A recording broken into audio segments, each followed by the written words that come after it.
আর ফুলসিরাতের রাস্তা তো আপনারা জানেনই, চুলের চাইতে চিকন, হীরার চাইতে উধার, এত কঠিন এক রাস্তা। সেই রাস্তা আমাদের দ্বারা পার হওয়া সম্ভব না যদি আল্লাহ আমাদের উপর রহমত না করে। কথা ঠিক না?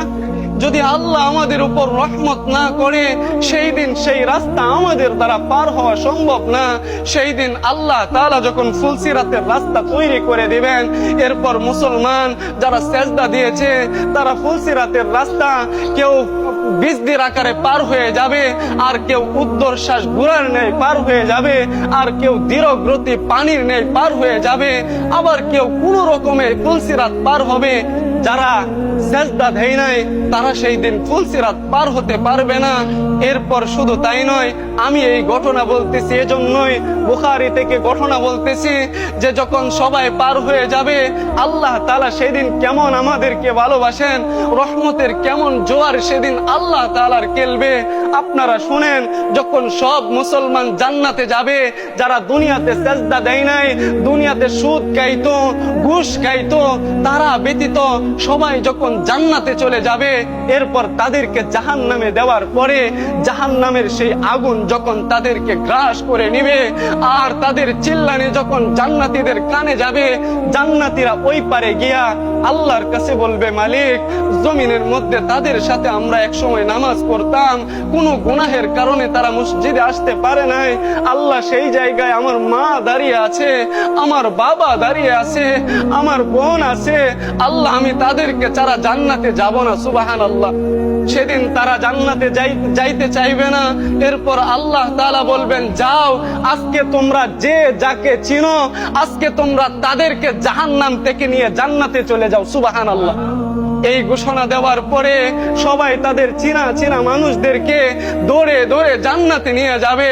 যখন সব মানুষকে জান্নাতে নিয়ে যাবে, এরপর কিছু মানুষ থাকবে, আল্লাহ তাআলা ফেরেশতাদেরকে হুকুম দিবেন, ও আমার ফেরেশতারা, যাও জাহান্নামের মধ্যে যাও, জাহান্নামের মধ্যে গিয়া দেখো যাদের ভিতরে এক দিনার পরিমাণ ঈমান আছে, তাদেরকেও আজকে জান্নাতে নিয়ে যাও। সুবহানাল্লাহ।